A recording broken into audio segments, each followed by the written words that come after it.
क्योंकि नोटबंदी से अगर लाभ होने की संभावना है तो नुकसान भी हो सकता है, और देश ने देखा कि नुकसान हुआ।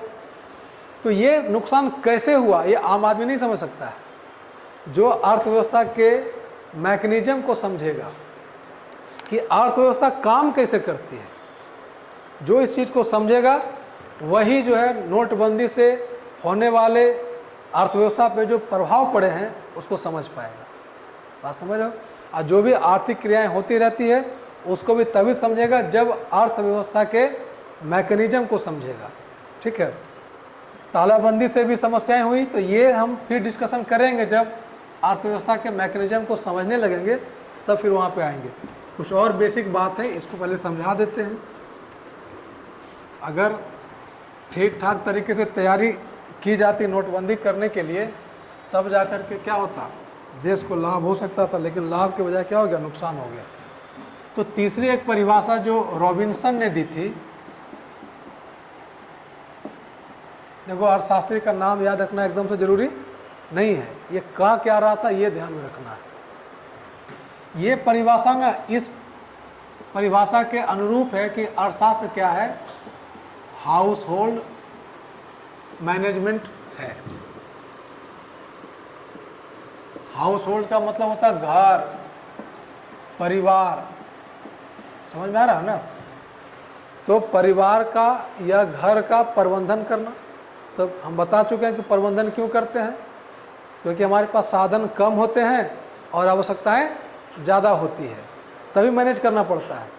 अभी मान लो ये लड़का बोला क्या कि मेरे पास सुबह में इसके पास टाइम था 24 घंटा, ये शाम में आने के लिए तैयार था, लेकिन अब इसकी एक और आवश्यकता है गई कि भाई हमको बोरिंग रोड जाना है, तो बोला कि सर क्लास 12 बजे कर लेते तो ज़्यादा ठीक होता। मैनेज कर रहा है ना, आना था कब, शाम में, और आया कब, 12 बजे, मैनेज किया, हेर फेर करना पड़ा।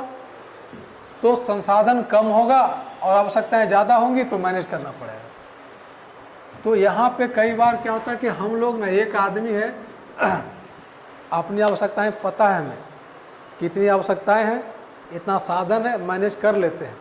लेकिन एक देश में 140 करोड़ लोग हैं और देश में इतने साधन हैं, 140 करोड़ लोगों की आवश्यकताएं कितनी होंगी और उसको कैसे मैनेज करोगे? सिंपल तो है नहीं, उसके लिए कुछ नियमों का पालन करना पड़ेगा, कुछ सिद्धांतों का पालन करना पड़ेगा, तभी जाके क्या होगा, मैनेज होगा। इस क्लास में बैठने के लिए अगर नियम नहीं बनाया जाए तो क्लास में क्या हो जाएगा, बैठने में दिक्कत हो जाएगी। सपोज करो कि यहाँ पे 100 लड़के बैठते हैं, 100 लोगों का जगह है, और मैंने कहा कि एक बेंच पे 4 लोग बैठेगा, तो सब लोग अपने अपने जगह पे आकर बैठ जाएगा। ये नियम ना रहे, अगर ये नियम रहे कि एक बेंच पे 4 लोग, तब कुल मिलाकर 100 लोग बैठ जाएंगे। लेकिन नियम खत्म, नियम नहीं, बैठ जाओ भाई, तो कोई आएगा और ऐसे करके बैठ जाएगा, पूरा पैर फैला करके, कोई सो जाएगा, कोई लेट जाएगा। तो अव्यवस्थित तरीके से बैठोगे तो क्या 100 लोगों को मैनेज कर पाओगे? इसमें नहीं कर पाओगे। इसका मतलब कुछ नियम जरूरी है। तो अर्थशास्त्र वही मैनेज करने का नियम बताता है हम लोगों को, समझ पा रहे हैं ना। तो वही क्या है, तो पूरा अर्थशास्त्र पढ़ोगे तभी तो समझ में आएगा, तो वो हमें समझना है। तो अभी मैंने कहा कि रॉबिन्सन ने जो परिभाषा दी वो इस शाब्दिक अर्थ के ज़्यादा करीब है। इनका क्या कहना था कि देखो भाई, स्कार्सिटी हमेशा रहता है, अभाव, चाहे कोई परिवार हो, कोई देश हो, अमेरिका हो, इंग्लैंड हो, जर्मनी हो, जापान हो, फ्रांस हो, भारत हो, बिहार हो, उत्तर प्रदेश हो, तुम्हारा परिवार हो, मेरा परिवार हो, सवर्ण का परिवार हो, दलित का परिवार हो, सब की आवश्यकताएं अनंत है, और उनके पास साधन जो होता है वो लिमिटेड होता है, सीमित होता है, तो वैसे में मैनेज करना पड़ेगा। ठीक है ना। इनका कहना था कि अभाव हर काल में रहा है, हर समय हम अभाव से ही गुजरते रहते हैं, और हर समय क्या होता है कि हम ना अर्थशास्त्र के ज्ञान का उपयोग करते रहते हैं, हमें पता नहीं रहता है। अभाव का मतलब क्या, वही संसाधन कम और आवश्यकता ज़्यादा।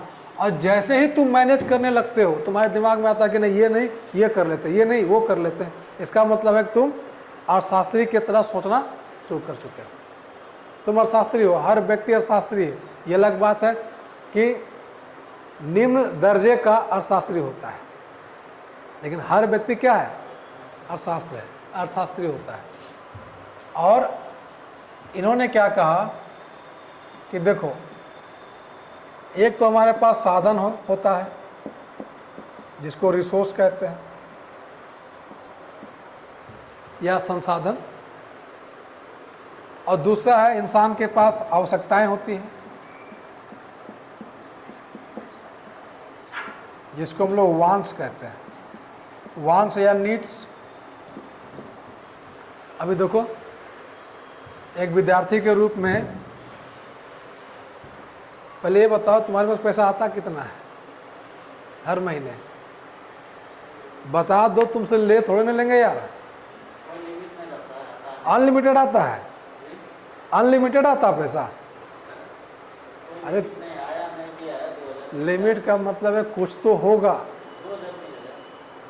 चलो हम 2 और 3 5,000 कर लेते हैं, ठीक है, क्योंकि तुम ना स्पष्ट नहीं बोल रहे हो कि 2,000 आ रहा कि 3,000 आ रहा। पता नहीं सर कहें कि 2,000 हमको दे दो पैसा, उधार भी मांग सकते हैं क्या जी, इसलिए चलो 5,000। तो ये तुम्हारे लिए क्या हो गया? साधन हो गया। और इसी साधन का उपयोग करके तुम देखो अपनी आवश्यकताओं को पूरा करोगे। अब बताओ कि तुम्हारी आवश्यकता पटना में तुम हो तो क्या क्या है? पहली आवश्यकता कि भाई भोजन करना है। सुबह उठते हैं बिना मुंह धोए कुछ ना कुछ हम लोग क्या करते हैं? निगल लेते हैं। निगलते हो ना सब लोग? मुंह धो के करते हो? बैग मर्दे, मुंह धोना जरूरी थोड़े होता है, ठीक है। तो भोजन पहली आवश्यकता है। उसके बाद किराया देते हो, ये भी जरूरी है, रेंट। सुबह उठा, मकान मालिक का चेहरा देख लिया, मूड खराब हो गया, ऐसा होता है कि नहीं? मान लो हम ही इस कोचिंग को किराए पे ले रखे हैं, अब मकान मालिक मैसेज करता है कि भैया रेंट दो, तो मूड क्या हो जाता है? सुबह सुबह खराब हो जाता है। सुबह उठे, मोबाइल खोले, देखे मैसेज क्या है, तो रेंट दीजिए, पता ना जी। तो चलो रेंट यानी किराया। नेक्स्ट आवश्यकता क्या तुम्हारी बताओ? कपड़ा खरीदते हो, ये भी जरूरी है। अरे हर महीने नहीं खरीदते, लेकिन 2-3 महीना में तो खरीदता ही होगा। तो 3 महीना का ना बचत जो करते हो तुम कपड़ा खरीदने के लिए, एक के बार निकल जाता है। अभी क्या होगा, एक शर्ट खरीदने जाओगे तो 2,000 से कम तुम आता नहीं है। शर्ट खरीदोगे 2,000, पैंट खरीदोगे, जीन्स खरीदोगे तो भी 2-2,500 लग जाता है। तो 2-3 महीने का जो 1,000 बचाते हुए 1 महीना में तुम्हारा एक बार में निकल जाता है। खैर, इसके बाद ये तो एकदम ज़रूरी है,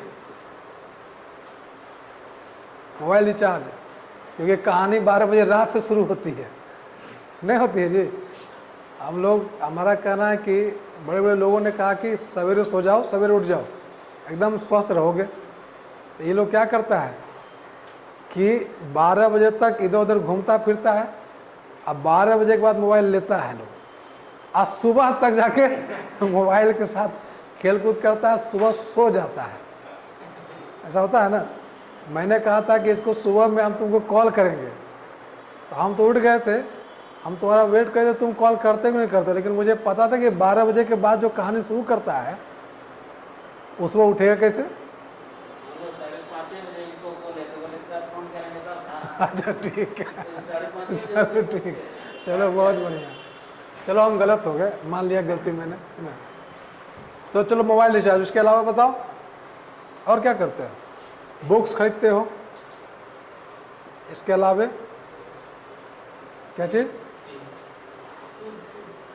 जूता, हाँ। अब कुछ खाता नहीं बाजार का? बाजार में तो पिज्ज़ा खाता होगा ना भाई, पिज्ज़ा और बर्गर भी खाते हो जा करके, विलासिता संबंधी वस्तुएं हैं ये सब। कुल मिलाकर के अब जैसे तुम भोजन में देखोगे तो लगे कि यार इसमें तो 2,000 लग रहा है, किराया 2,000 लग रहा है, अब बचा कितना? 1,000 रुपया। अब 1,000 में तुम कपड़ा खरीदोगे कि मोबाइल रिचार्ज कराओगे कि क्या करोगे?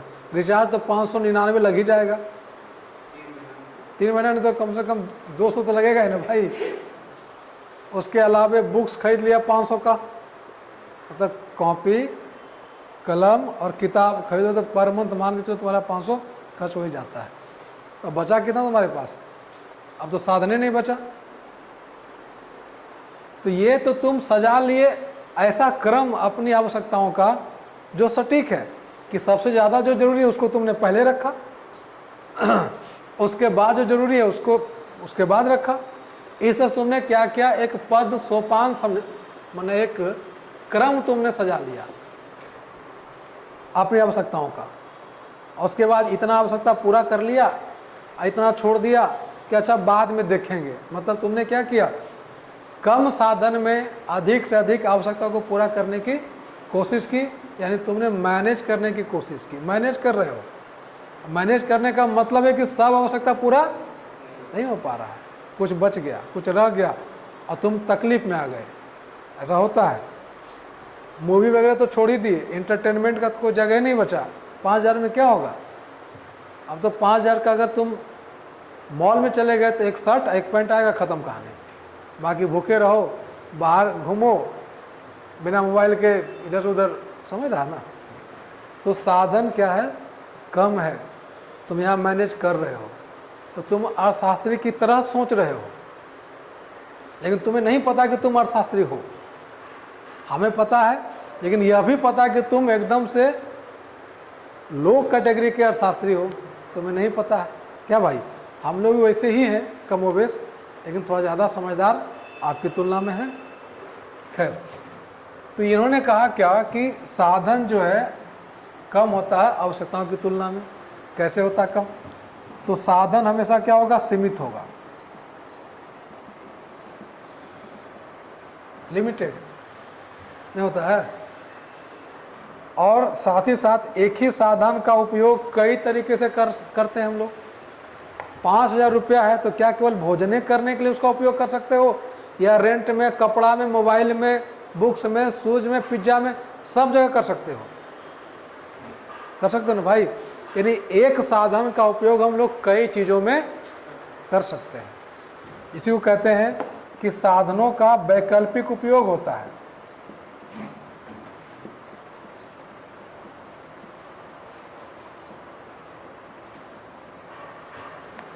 साधनों का क्या होता है, वैकल्पिक उपयोग होता है। जैसे खेत है तुम्हारे पास, एक खेत वो साधन हो गया तुम्हारे लिए। अब ये बताओ उस खेत का उपयोग तुम किस किस चीज़ों में कर सकते हो? हाँ, खेत तुम्हारे लिए क्या हो गया, एक साधन हो गया। इसको मिटा देते हैं। तुम्हारे लिए खेत भी क्या है, एक साधन है। समय भी एक साधन है। इकोनॉमिक्स की भाषा में जो भी आपके पास है वो सब क्या है, एक साधन है। आपका शरीर भी क्या है, साधन है। आपकी सांसें भी क्या है, साधन है। सब चीज़ साधन है। अर्थशास्त्र की भाषा में लिखोगे। खेत का उपयोग क्या करोगे बताओ? अनाज उपजाने में करोगे। अनाज, अनाज में भी समस्या है। क्या उपजाएं? गेहूँ, मकई, धान, सब्जी, फल, क्या उपजाना है? समस्या है ना भाई। तो चलो हम ऐसे लिखते हैं, धान, गेहूँ, मकई, ईख, सब्जी, जो भी। तो केवल खेत का उपयोग अनाज उपजाने में या किसी और चीज़ में भी कर सकते हैं, यानी फैक्ट्री लगाने में, घर बनाने में, और हाँ मतलब मान लो कि तुम उसको खेलने का मैदान, खेल का मैदान भी तुम बना सकते हो उसको। और मार्केट भी बना सकते हो। लेकिन मार्केट गांव में रहेगा तब ना। मान लो खेत तुम्हारा है उधर, तो वहाँ मार्केट बना क्या करेगा यार? हाँ चलो भूमि की बात, हाँ हाँ, अब उस पर हाँ वो अलग मैटर हो गया। तो मान के चलो कि केवल भूमि है, अब कहाँ है उससे मतलब नहीं है। तो हम इतनी तरह से उसका उपयोग कर सकते हैं, और भी कई चीज़ों में उसका उपयोग किया जा सकता है। यानी एक साधन है और उसका अनेक तरह से उपयोग कर सकते हैं। इसलिए मैंने कहा कि साधनों का वैकल्पिक उपयोग होता है। एक से ज़्यादा जब हम कर रहे हैं इसका मतलब वैकल्पिक उपयोग है, केवल एक ही काम में यूज नहीं हो सकता है। 5000 रुपया है, अनेक तरह के कामों में इसका यूज कर सकते हैं ना भाई। उसी तरह से तो इन्होंने कहा कि जो साधन होते हैं वो सीमित होते हैं, साधनों का वैकल्पिक उपयोग होता है। तो समस्या नहीं लगती कि भाई इस साधन का किस चीज़ में उपयोग करें, समस्या नहीं लगती है ना। अगर एक ही चीज़ में उपयोग करना होता तो कोई समस्या नहीं थी। क्या गलत बोल रहे हैं? एक आदमी है जो बात करते हैं तो सीधे हर बात में बोले कि क्या मैं गलत बोल रहा हूँ, तो बोलिए। तो बोलना पड़ता है कि नहीं आप गलत नहीं बोल रहे हैं। हर बात में बोल करके और समर्थन भी ले लेता है। क्या मैं गलत बोल रहा हूँ, तो बोलिए। अब उसको क्या बोलोगे, आप गलत बोल रहे हो, नहीं बोल सकते हो। अच्छे इंसान है। सामने वाला अगर झूठ बोल रहा है, सुनने वाला भी समझ रहा है झूठ बोल रहा है, तब झूठ झूठ नहीं होता है। जैसे आप हमको कुछ बोल रहे हैं, हम समझ रहे हैं सर गलत बोल रहे हैं। ठीक है, ठीक है, ठीक है। अब देखो क्या बोल रहा था भाई? आप बोले ना, जो कोई है जो बोल रहा है, जो मतलब बोल के हम सही बोल रहे हैं, अगर सामने सुनने वाला को पता है, जैसे मोदी जी, इसी के लिए स्पेशल हम बोल रहे हैं, झूठ बोल रहा है, हमको भी पता है, हमको भी पता है झूठ बोले तो झूठ थोड़े होता है, पहले से पता है झूठ बोल रहा है। हाँ वही है, मोदी जी के बारे में तो सब लोग यही बोलता है कि पूरा झूठ बोलते हैं। अभी 20 लाख करोड़ का जो पैकेज दिए हैं, 20 लाख करोड़ बोलना था तो खुद टीवी पे आ गए कि एकदम तनाव मत लो, थाली बजाओ और घर में रहो। अब 20 लाख करोड़ का हम पैकेज दे रहे हैं, सब खुश हो गया। और जब उसको पूरा एक एक बात बताना था तो सीतारमन आ गई, वित्त मंत्री को आना पड़ा। वही ना, वो तो जब खोल खोल के सारा बात बताया तो आदमी पगलाइए जाता है ना भाई। खैर उसका भी हम लोग जैसे सिस्टम समझेंगे ना तो पैसा कैसे कैसे कहाँ दिया है, क्यों दिया गया है, वो हम लोग समझ जाएंगे। ठीक है ना। खैर आवश्यकताएं क्या होती है? अनलिमिटेड होती है, अनंत या असीमित होती है। क्या लगता है तुम्हारी आवश्यकताएं सीमित है क्या? सब लोग बोलता है केवल कि मेरी आवश्यकताएं क्या है, सीमित होती है, लेकिन आवश्यकताएं कभी सीमित नहीं होती। एक आवश्यकता पूरा होगा, दूसरा नया आ जाएगा, दूसरा पूरा करो, तीसरा, चौथा, ऐसे चलते रहता है। तो आवश्यकताएं क्या होती है? असीमित होती है। और सभी आवश्यकताएं ना एक समान जरूरी नहीं होता है, कुछ ज़्यादा जरूरी और कुछ कम जरूरी होता है। ऐसा होता है कि नहीं? तो ये कहते हैं कि आवश्यकताओं की तीव्रता में अंतर होता है। तीव्रता का मतलब होता है इंटेंसिटी से। आवश्यकताओं की तीव्रता में क्या होता है? अंतर होता है। जैसे मान लेते हैं अभी तुम्हारी 3 आवश्यकता है, एक भोजन, दूसरा कपड़ा और तीसरा सिनेमा देखना। ये 3 आवश्यकता मान लेते हैं तुम्हारा। अब ये बताओ, सुबह उठे, दोपहर हो गया, इन तीनों आवश्यकता में सबसे ज़्यादा जरूरी आपके लिए क्या है? 3 आवश्यकता मैंने कहा, पहला भोजन करना, दूसरा कपड़ा खरीदना और तीसरा सिनेमा देखना। क्या है? सिनेमा देखना। भोजन करना पहली आवश्यकता है और सबसे ज़्यादा जरूरी है। इसका मतलब है उसकी तीव्रता क्या है? सबसे ज़्यादा है। मैंने कहा एक भोजन, एक कपड़ा खरीदना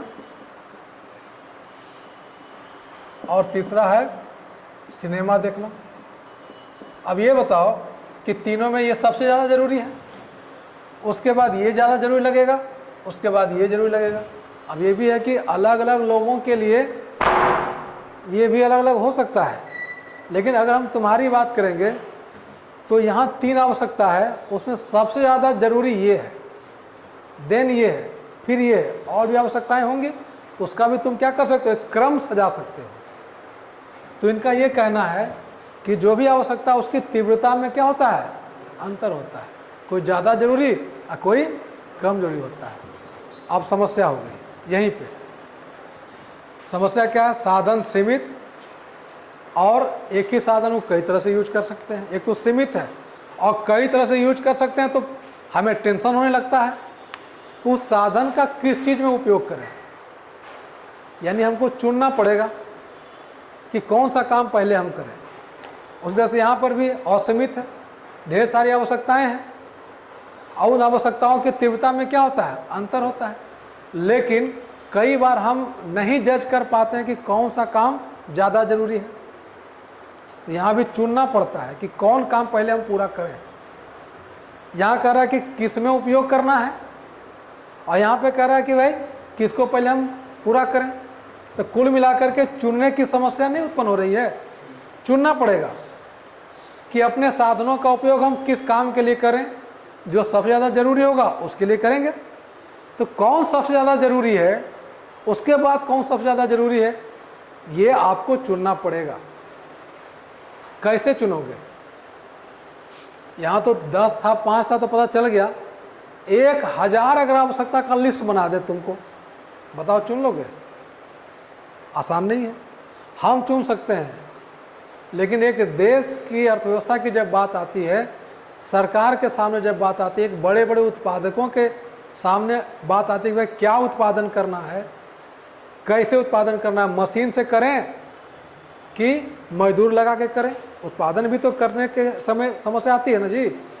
उपभोग करने के समय ये समस्या आती है, क्या उपभोग करें, कब करें, क्या लेन देन करें, ये सब समस्या है। तो कुल मिलाकर के साधन कम, आवश्यकता ज़्यादा, साधनों का कई तरह का उपयोग, और जो भी हमारी आवश्यकता उसमें भी कोई ज़्यादा और कब जरूरी होता है। तो ऐसे में चुनने की समस्या उत्पन्न होती है। चुनना पड़ता है हमें। यानी ऐसे करके देखते हैं, यहाँ से ये लिस्ट ऐसे करके नीचे करोगे तो यहाँ पे क्या आया? चयन की समस्या उत्पन्न हो गई। चुनना पड़ेगा कि कौन सा काम करें और उसमें कितना साधन लगाएं, है ना भाई। उस समय हमें पता नहीं चल पाएगा, तो अर्थशास्त्र बताएगा कि चुनना क्या है, कौन सा काम पहले करना चाहिए तुमको, जिससे कि तुम्हारी अधिक से अधिक आवश्यकता क्या होगी? पूरी हो जाएगी।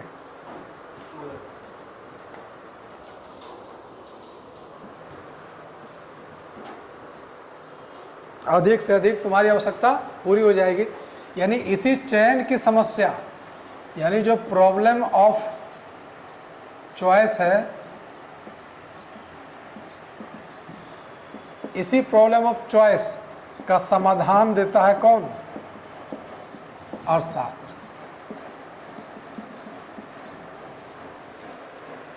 चुन क्यों रहे हैं? मैनेज करने के लिए।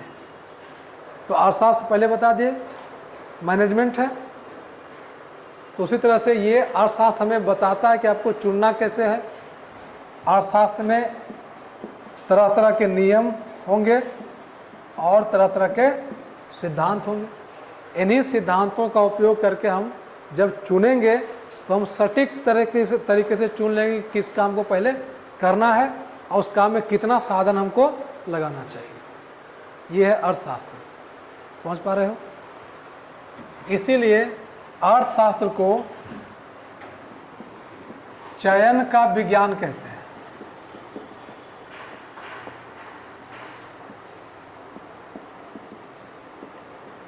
साइंस ऑफ चॉइस, चयन का विज्ञान। यानी ये चुनने के लिए वैज्ञानिक तरीके से हमें बता देता है कि कैसे चुनना है और आपको किस साधन का कब कितना उपयोग करना है, ताकि कम से कम साधन लगा के आपको आपकी आवश्यकता ज़्यादा से ज़्यादा पूरी हो जाए। कम आवश्यकता एकदम 10-20 रहेगा, एक व्यक्ति तो अपना आराम से अपना चुन लेता, लेकिन एक अर्थव्यवस्था के सामने ये समस्या होती है। अनिल जो अंबानी है, धीरू भाई अंबानी है, मुकेश अंबानी है, टाटा है, बिरला है, उसके सामने ये समस्या आती है कि भाई अगर वो फैक्ट्री खोलता है, उसके पास पूंजी है पूंजी भी लिमिटेड ही होता है। तो मार्केट में क्या बिकेगा, क्या उत्पादन करना है, नहीं करना है, कितना उत्पादन करना है, कहाँ उत्पादन करना है, ये सब समस्या आती है उसके सामने। तो वही जब चुनने की बात आएगी तो कौन बताएगा तरीका? अर्थशास्त्र। अर्थशास्त्र में बहुत सारा नियम लिखा हुआ है, अर्थशास्त्र में वो सारे सिद्धांत लिखे हुए हैं। अगर आपको भारत में लोहा का फैक्ट्री खोलना है तो कहाँ खोलेंगे? यहाँ खोल दोगे? एक लोहा उत्पादन करने वाला अगर तुम फैक्ट्री खोलोगे तो इसकी आवश्यकताएं क्या क्या ये जाननी होगी। वही ना, रॉ मटेरियल चाहिए, कच्चा माल चाहिए, यातायात का साधन चाहिए, है ना भाई, बाजार भी होना चाहिए, ऊर्जा का साधन होना चाहिए, ये सब चीज़ ये कहाँ, ये कौन बता रहा है? अर्थशास्त्र से पता चलेगा। अर्थशास्त्र में ये सब बात लिखा हुआ है, इसके सिद्धांत हैं।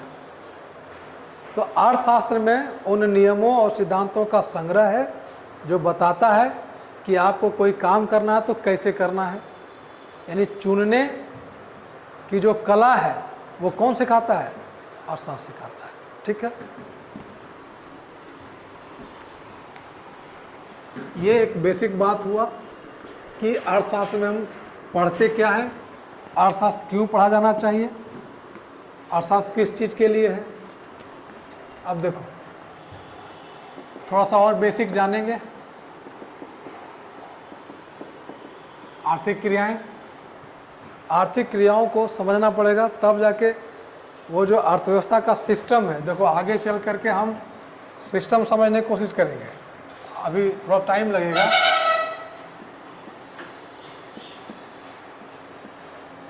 इस तरह से एक सिस्टम बना हुआ है, ये सिस्टम हमको समझना है, लेकिन इस सिस्टम को समझते समय कुछ शब्द आएंगे, उन शब्दों को समझना पड़ेगा। समझ पा रहे हो ना? तो वो शब्द पहले हम सीख लेते तब इस सिस्टम में हम लोग इंटर कर जाएंगे।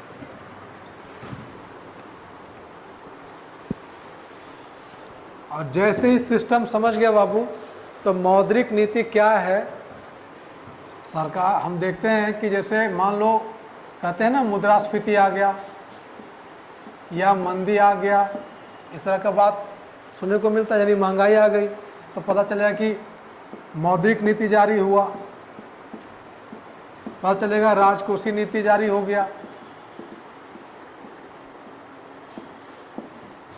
तो आखिर में ये मौद्रिक नीति कैसे काम करती है, ये राजकोषीय नीति कैसे काम करेगी इस अर्थव्यवस्था में, इसको समझने के लिए आपको क्या करना होगा, इसके अर्थव्यवस्था का जो मैकेनिज्म है उसको क्या करना होगा,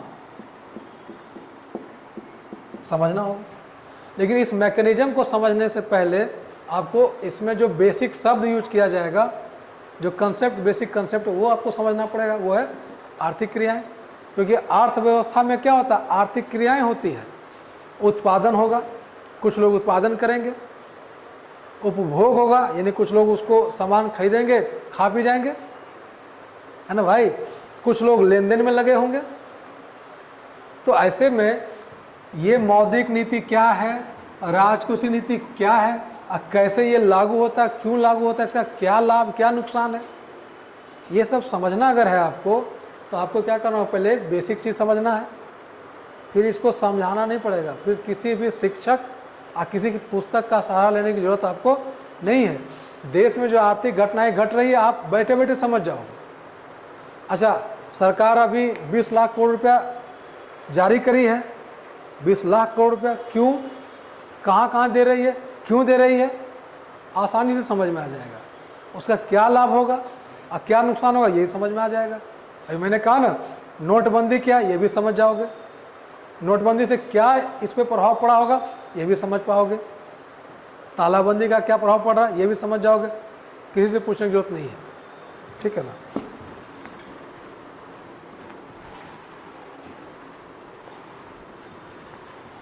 आर्थिक क्रियाओं में मैंने कहा था, एक है उत्पादन,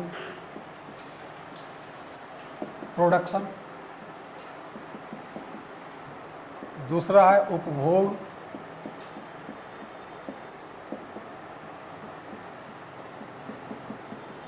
कंजम्पशन, और तीसरा है विनिमय,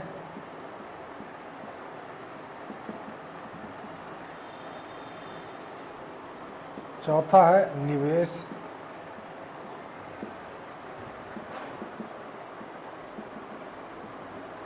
और भी है, ठीक है, लेकिन ये मूल आर्थिक क्रियाएं हैं जिसको जानना है, ठीक है। देखो, उत्पादन, पहले ये समझना है कि हम लोग उत्पादन किसका किसे करते हैं, वस्तु का और सेवा का उत्पादन करते हैं, वस्तु और सेवा का। अभी हम आप लोगों को पढ़ा रहे हैं तो हम सेवा का उत्पादन कर रहे हैं। अगर कोई व्यक्ति लोहा और बाकी चीज़ लेकर के एक मोबाइल बना दिया तो कहेंगे ये वस्तु का उत्पादन हुआ। एक बढ़ई आएगा और लकड़ी से क्या करेगा, कुर्सी बना दिया, तो वो वस्तु का उत्पादन कर रहा है, ठीक है ना।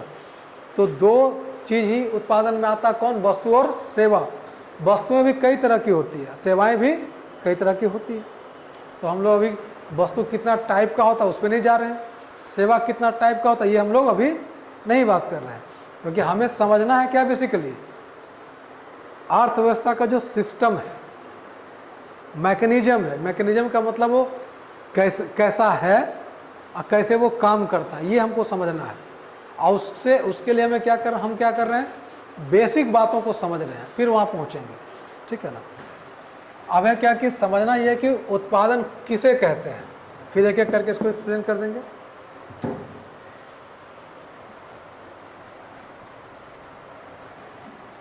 देखो, कोई वस्तु मान लो है ए, इससे ना एक दूसरे तरह का वस्तु बन गया बी।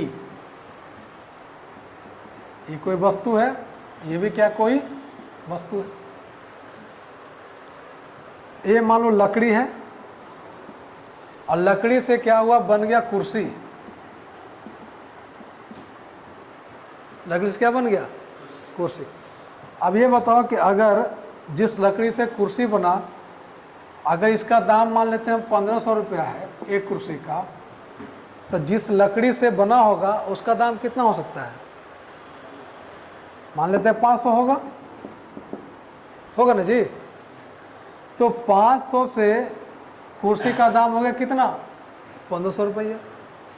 तो दाम कितना बढ़ गया, 1000 रुपया। 1000 रुपया को कहेंगे वैल्यू एडिशन।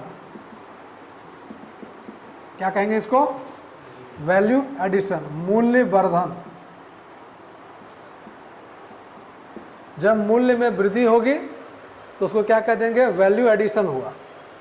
मूल्य था उस लकड़ी का 500, उसी वही लकड़ी है ना, केवल लकड़ी को क्या किए, थोड़ा सा चेंज कर दी, इधर उधर नहीं कर दी भाई, उसको एक दूसरे आकार में चेंज कर दिए, तो क्या अपने हो गया था। जैसे तुमने उसका आकार चेंज किया, तो ऐसी स्थिति में क्या हुआ कि लकड़ी की उपयोगिता और कुर्सी की उपयोगिता में अंतर हुआ कि नहीं हुआ। लकड़ी के तुलना में कुर्सी क्या हो गया, ज़्यादा उपयोगी हो गया, या मूल्यवर्धन या उपयोगिता में वृद्धि हो गई। क्या हो गई, उपयोगिता बढ़ गई। उपयोगिता क्या, अंग्रेजी में बोलते हैं यूटिलिटी, अंग्रेजी में इसे यूटिलिटी कहा जाता है। कोई भी चीज़ हम जो यूज करते हैं वो हमारे लिए क्या होता है, उपयोगी होता है। उपयोगी का सेंस क्या हुआ कि उस वस्तु में हमारी आवश्यकता को पूरा करने का गुण होता है। जैसे ये पानी का एक बोतल है, इस पानी के बोतल में हमारी आवश्यकता को पूरा करने का गुण है कि नहीं है। अभी प्यास लग जाएगा, ये पानी क्या करेगा, हमारी प्यास को बुझा देगा, यानी हमारी आवश्यकता को पूरा कर देगा।